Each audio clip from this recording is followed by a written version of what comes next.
Samajwadi party के लोगों को कहते थे गुंडा है, और मैं तो ये कहता हूँ कि भारतीय जनता पार्टी से बड़ा गुंडा पार्टी कोई है ही नहीं है।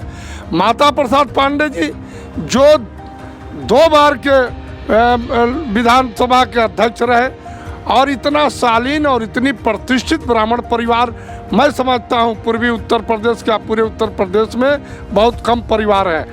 80 साल की उम्र में उनको, उनकी पत्नी को गाड़ी रोका गया, गाड़ी रोककर गुंडों ने उनको ढकेला, धक्का मारा। और मैं हूं अनुराग। इस वक्त आज हम जिनसे बात करने वाले हैं, आज एक विशेष शख्स से हम बात करने वाले हैं। समाजवादी पार्टी के ये वरिष्ठ नेता के रूप में रह चुके हैं। समाजवादी पार्टी जब जनता पार्टी से विघटित होकर समाजवादी पार्टी बनी, यानी साल 92-93 का ये साल रहा होगा, उस दशक से, उस वर्षों से ये समाजवादी पार्टी से जुड़े रहे हैं और कुशीनगर की धरती पर इन्होंने समाजवादी पार्टी के लिए काफ़ी कुछ काम किया है। इनसे काफ़ी सारी बातें करेंगे और समाजवादी पार्टी के विषय में बहुत सारी बातें जानेंगे इनसे। तो सीधे रुख करते हैं और बिना समय गवाए हम बात कर रहे हैं इलियास अंसारी साहब से। बहुत बहुत स्वागत है सर आपका हमारे चैनल। बहुत बहुत धन्यवाद, शुक्रिया। सर सबसे पहले तो आप हमें ये बताइए कि आप एक आज समाजवादी पार्टी के नेता के रूप में हैं, आप शिक्षक भी रह चुके हैं, पेशे से आप एक अध्यापक भी रहे हैं। आप अपने आप को किस छवि में देखते हैं? सबसे पहले देखिए, मैं अपने को बहुत धन्य मानता हूँ कि मैं डॉक्टर राम मनोहर लोहिया, मुलायम सिंह जी यादव, माननीय अखिलेश यादव और मोहन सिंह जैसे लोगों के साथ मुझे राजनीति करने का अवसर मिला था। मैं अपने को बहुत सौभाग्यशाली मानता हूँ कि मेरे आदर्श डॉक्टर राम मनोहर लोहिया हैं, जनेश्वर मिश्र जी हैं, मोहन सिंह जी हैं, ब्रिजभूषण तिवारी जी हैं और आज के तारीख में माननीय अखिलेश यादव जी, माननीय मुलायम सिंह यादव जी हमारे आदर्श। शुरुआत यहाँ से करेंगे। आप अपने पॉलिटिकल करियर के बारे में बताइए, किस तरीके से आप राजनीति में आए और राजनीति की शुरुआत कैसे हुई और किसे आप आदर्श मानते हैं? देखिए, मैं बहुत पिछड़े इलाके से मैं रहने वाला हूँ। ये दुधई ब्लॉक कुशीनगर जनपद का सबसे पिछड़ा इलाका है। 1980 में हमारे गांव पर कुछ गलत लोगों के निगाह पड़ गए थे और मेरे गांव को बहुत बुरी तरह जला दिया गया था। उस समय यहाँ की एमएलए शशि शर्मा जी थी और उस वक्त के जो लोग की गलत निगाह थी हमारे गांव पे, वह लोग कांग्रेस के सानिध्य में थे। समाजवादी पार्टी 92 में बनी तो मैं शिक्षक प्रकोष्ठ का जिला अध्यक्ष बना। 2 साल के बाद मुझे पार्टी ने लोहिया वाहिनी का जिला अध्यक्ष बनाया। 2 बार मैं लोहिया वाहिनी का जिला अध्यक्ष रहा। फिर मुझे अल्पसंख्यक प्रकोष्ठ का जिला अध्यक्ष बनाया गया और मैं 2 बार अल्पसंख्यक प्रकोष्ठ का जिला अध्यक्ष के रूप में पूरे जिले में काम किया। और फिर मुझे युवजन सभा का जिला महासचिव पार्टी ने नामित किया। उस वक्त रामोद यादव जी जिला अध्यक्ष थे युवजन सभा के। और 2000 में मुझे माननीय मुलायम सिंह यादव जी ने मुझे समाजवादी पार्टी का जिला महासचिव नामित किया और तब से 11 साल तक मैं जिले का महासचिव पद पर काम किया। पूरी ईमानदारी और निष्ठा के साथ सभी धर्मों, सभी जातियों में मैंने समभाव से काम किया, सबका सम्मान किया और मैं अपने नेताओं का मैं शुक्रिया अदा करना चाहता हूं कि अटूट विश्वास मेरे ऊपर बाबू मोहन सिंह जी का था। मैंने अपने जीवन में कभी अपने ऊपर एक दाग तक लगने नहीं दिया। आदर्श, शुचिता, पारदर्शिता हमारे जीवन का मूल है और मोहन सिंह जी के और मेरे परिवार, जो मेरे दादा थे, वो भी इस इलाके के जाने माने पब्लिक के खिदमतगार थे और उनसे मुझे ईमानदारी जो मिली थी वो ब्लड में है। और मेरे ऊपर आज तक पूरे ज़िले में कभी मेरे ऊपर कोई गलत आरोप, भ्रष्टाचार का आरोप या कोई भी आरोप कोई भी विपक्षी मेरे ऊपर नहीं लगा सकता है। मैं आज के तारीख में भी जिस ऊर्जा से काम करता था 1980 में, उसी ऊर्जा से आज भी पूरे ज़िले में जनता की सेवा करता हूँ। मेरे दरवाजे पर जो आया आज तक कभी खाली नहीं गया, चाहे वह ब्राह्मण हो, भूमिहार हो, राजपूत हो, वैश्य हो, शूद्र हो और समाज का कोई भी वर्ग हो, सबका सम्मान, सभी धर्मों का सम्मान मेरे धर्म में है और मेरे आचरण में है, उसको मैं करता हूँ। इतना आपका जो है छवि बढ़िया रहा है, आपके काम को इतनी छवि सराहना मिली है, तो विधानसभा के किसी चुनाव में या लोकसभा के किसी चुनाव में पार्टी ने आपको उम्मीदवार क्यों नहीं घोषित किया? देखिए, मैं जब तक मोहन सिंह साहब सांसद थे, पावर में थे, तो मैं कभी इसको महसूस ही नहीं करता था कि मुझे इसकी भी ज़रूरत है।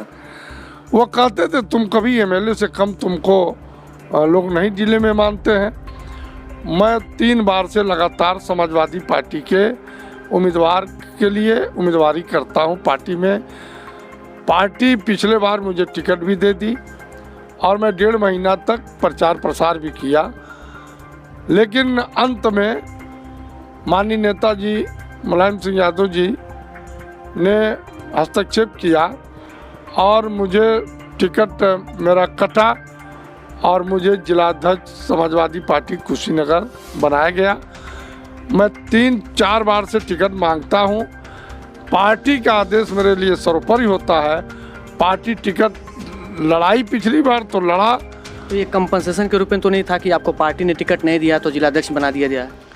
देखिए, पार्टी मेरी ऊर्जा को और मेरी ताकत को, मेरे स्वभाव को पार्टी अवगत है। पार्टी ये जानती है कि पार्टी के निर्देश के खिलाफ मैं नहीं जा सकता, इसलिए पार्टी ने ये महसूस किया कि इनका टिकट कटा वो गलत हुआ, तो इनको कोई न कोई बड़ा पोर्टफोलियो देकर समाज में एक संदेश दिया जाए। अगला प्रश्न बड़ा महत्वपूर्ण है। प्रदेश की योगी सरकार ने तमाम सारे जनता से वादे किए विकास के क्रम में और विकास के साथ काम भी किया। अभी सरकार ने जनसंख्या नीति पे एक कानून लाने की बात की है। वर्तमान में काफ़ी जो है वो मुद्दा बना हुआ है, जनता से उसकी राय भी ली जा रही है। क्या लगता है आपको, ये जनसंख्या नीति जो है सरकार जो ला रही है, क्या वो देश और प्रदेश के हित में होगा? बिल्कुल नहीं। जनसंख्या नीति तो अपने आप लोगों ने अपना लिया है। कांग्रेस ने इस पर बहुत काम किया, भारत सरकार ने भी काम किया, प्रदेश सरकार ने भी काम किया, लेकिन उस वक्त ये नीति कारगर नहीं हुई। अब अपने आप ये नीति कारगर हो रही है। हर आदमी नहीं चाहता है कि हमारे बच्चे अधिक हों, लेकिन इस सरकार की नीयत अच्छी नहीं है। मैं उत्तर प्रदेश के मुख्यमंत्री जी को कहना चाहता हूँ कि जिसकी पैर न फटे बेवाई, वह क्या जाने पीर पर आई। उनको जनसंख्या से क्या मतलब? भारत के प्रधानमंत्री जी को भी जनसंख्या से कोई मतलब नहीं है। ये चुनाव आ रहे हैं 2022 के, इनके पास अब कोई मुद्दे नहीं रह गए, इसलिए अब एक नई मुद्दा लाकर अभी इस पर बहस कराना चाहते हैं, ताकि मुख्य मुद्दों से लोगों का निगाह दिमाग बदल जाए और लोग इन मुद्दों पर बहस करने लगे। ये कोई मुद्दा नहीं है, न मैं इसको आवश्यक मानता हूँ। तो ये सरकार बहस नहीं करना चाहती है। आप देखिए, 40 रुपया डीजल था कांग्रेस के हुकूमत में, तो ये लोग रोज लेके बैठते थे सड़क पर, ड्रम सिलेंडर लेके बैठते थे। 350-400 रुपया गैस, रसोई गैस का दाम था, आज 900 पर पहुंच गया, 950 पर पहुंच गया। डीजल पहुंच गया 86 रुपया प्रति लीटर, 100 पार हो गया। पेट्रोल, जिसके वो महंगे होने से सारे खाद्य वस्तुएं महंगी हो गई। आज के तारीख में कड़ू तेल का दाम आप लीजिए, वह आज के तारीख में महंगाई है, भ्रष्टाचार है, कानून व्यवस्था है, लेकिन इस पर ही सरकार बहस नहीं करना चाहती है। ये मुद्दे को भटकाना चाहती है। आपने देखा पिछली चुनाव में भी इन्होंने मुद्दे को भटकाया और मुद्दे को भटका कर ही ये सरकार में आ गए। सरकार तो ये भी कह रही है कि वो युवाओं को रोजगार दे रही है, स्वास्थ्य सुविधाएं दे रही है, नए मेडिकल कॉलेज, एम्स बनवा रही है, सड़कों का जाल बिठा रही है, एक्सप्रेसवे बना रही है। तो विकास सरकार कर रही है, ये भाजपा की सरकार विकास कर रही है, चाहे वो केंद्र में हो या राज्य में हो। तो आखिर विकास कहाँ छूट रहा है? देखिए, ये तो केवल कागजी बातें हैं। उत्तर प्रदेश में और देश में विकास के नाम पर कुछ नहीं है। आपने अभी देखा है पूरी सड़कें गड्ढा युक्त सड़कें हैं। गड्ढा मुक्त सड़कों का जाल बिछाने वाले लोग भारतीय जनता पार्टी के एमएलए कह रहे हैं, उनके एमएलए उन्नाव के एमएलए कहे हैं कि गड्ढा युक्त सड़कें अभी तक भर नहीं पाई। ये सारी इनके वादे खोखले हैं। महंगाई पर ये अंकुश नहीं लगा पाए। भ्रष्टाचार चरम सीमा पर है, भ्रष्टाचार पर अंकुश नहीं लगा पाए। आज आप यहाँ आए हैं और घर पहुँच जाएंगे कि नहीं कोई ठिकाना नहीं है। अभी पंचायत के चुनाव में आपने देखा कि पंचायत के चुनाव में लोकतंत्र की जितनी हत्या हो सकती है, चीरहरण हो सकता है, भारतीय जनता पार्टी ने खुलेआम किया है। आज तक के राजनीतिक इतिहास में, इतने दिन के राजनीतिक इतिहास में मैंने कभी इस तरह की स्थिति नहीं देखी थी कि पुलिस के लोग खड़े हैं और एक पार्टी के गुंडे लोग उम्मीदवारों को मार पीट कर उनके हाथ से पर्चे लेकर फाड़ दे रहे हैं। उनका आरोप है तो ये सारे लोग जो है समाजवादी पार्टी के नेता थे या उनके कार्यकर्ता थे। ये आरोप तो लगाना बहुत आसान है। समाजवादी पार्टी के लोगों को कहते थे गुंडा है, और मैं तो ये कहता हूँ कि भारतीय जनता पार्टी से बड़ा गुंडा पार्टी कोई है ही नहीं है। माता प्रसाद पांडे जी जो 2 बार के विधानसभा के अध्यक्ष रहे और इतना शालीन और इतनी प्रतिष्ठित ब्राह्मण परिवार, मैं समझता हूँ पूर्वी उत्तर प्रदेश क्या पूरे उत्तर प्रदेश में बहुत कम परिवार है। 80 साल की उम्र में उनको, उनकी पत्नी को गाड़ी रोका गया। गाड़ी रोककर गुंडों ने उनको ढकेला, धक्का मारा, उनकी पत्नी के हाथ से पर्चे छीन के फाड़ दिए। और जब पता चला गुंडों को, पुलिस खड़ी है, एसडीएम और सीओ खड़े हैं, जब माता प्रसाद जी ने निर्वाचन आयोग को फ़ोन किया, राष्ट्रीय अध्यक्ष माननीय अखिलेश यादव जी ने फ़ोन किया, तब प्रशासन हरकत में आया और पर्चा दाखिल, दूसरा पर्चा मंगा के कराया गया घर पर जो फोटो स्टेट था। और आप देखिए उसका परिणाम क्या हुआ कि वह एक तरफा चुनाव जीत गई माता प्रसाद जी की श्रीमती जी। इस तरह से प्रदेश भर में कम से कम 600 से ऊपर हमारे उम्मीदवारों के पर्चे फाड़े गए। वो चाहे किसी भी दल के थे, भाजपा के नहीं थे, तो उनके साथ अन्याय अत्याचार गुंडई हुआ और सड़क पर गुंडई हुई पूरे देश के लोगों ने देखा। तो क्या आपको लगता है कि स्वयं जो सपा सरकार तमाम सारे जो है वादे की हुई है, अब वो अभी ब्राह्मण कार्ड खेल रही है, परशुराम जी की मूर्ति बनाना और ये सब चीज़ें, अब ये राजनीति दूसरे तरफ बढ़ रही है, क्या लगता है कि ये वास्तव में? देखिए, ये केवल कहते हैं और दूसरे पर आरोप लगाते हैं। एक भारतीय जनता पार्टी के एक नेता ने एक दिन कहा था कि झूठ को इतनी तगड़ी आवाज़ में बोलो और बार बार बोलो कि वो सत्य साबित हो जाए। ये उसी तरह के लोग हैं। इन्होंने कभी ब्राह्मण का हित नहीं किया। समाजवादी पार्टी की सरकार बनी 3 बार प्रदेश में, माननीय मुलायम सिंह यादव जी ने बनाई, 1 बार माननीय अखिलेश यादव जी ने बनाई। कैबिनेट में 7-9 मंत्री ब्राह्मण रखे। भारतीय जनता पार्टी में कितने ब्राह्मण मंत्री रखे हैं? एक प्लानिंग के तहत पूरे उत्तर प्रदेश में 270 ब्राह्मणों की हत्याएं कराई, इनकाउंटर कराई, उनको क्रिमिनल हिस्ट्री बताकर, जबकि उनके ऊपर कोई क्रिमिनल हिस्ट्री 2-4 को छोड़ दीजिए तो किसी के ऊपर नहीं था। इनका प्लानिंग था कि ब्राह्मण को क्रश किया जाए। इसीलिए उत्तर प्रदेश के पूर्वांचल में माननीय हरिशंकर तिवारी के परिवार पर भी आते ही योगी आदित्यनाथ जी ने उनके घर पे छापा डलवाया, उनको तबाह करने के कोई कोर कसर बाकी नहीं रखा। हमारे मुखिया अखिलेश यादव जी ने तो तमाम ब्राह्मणों को आगे करके उत्तर प्रदेश, माता प्रसाद पांडे जी को विधानसभा का अध्यक्ष बनाकर माननीय मुलायम सिंह जी ने भी बनाया, माननीय अखिलेश यादव जी ने भी बनाया। समाजवादी पार्टी जो कहती है उसको करती है, भारतीय जनता पार्टी जो कहती है उसको कभी नहीं करती है। हमने मंत्री भी बनाया और आज परशुराम जी की मूर्ति लगाने की बात जब माननीय अखिलेश यादव जी ने कह दिया है और पूरे उत्तर प्रदेश में आज ब्राह्मण समाज 90% समाजवादी पार्टी के पक्ष में खड़ा हो गया है, तो भारतीय जनता पार्टी को नितिन प्रसाद जी जैसे ब्राह्मण नेताओं को आगे लाना पड़ रहा है। आप चुनाव देखते रहिए, चुनाव आते आते फिर ब्राह्मण कार्ड खेलने के लिए कोई भी उपाय करेंगे, लेकिन इस बार ब्राह्मण भाजपा के साथ जाने वाला नहीं है। ये समझदार ब्राह्मण ही जिधर जाता है उधर सरकार बनती है।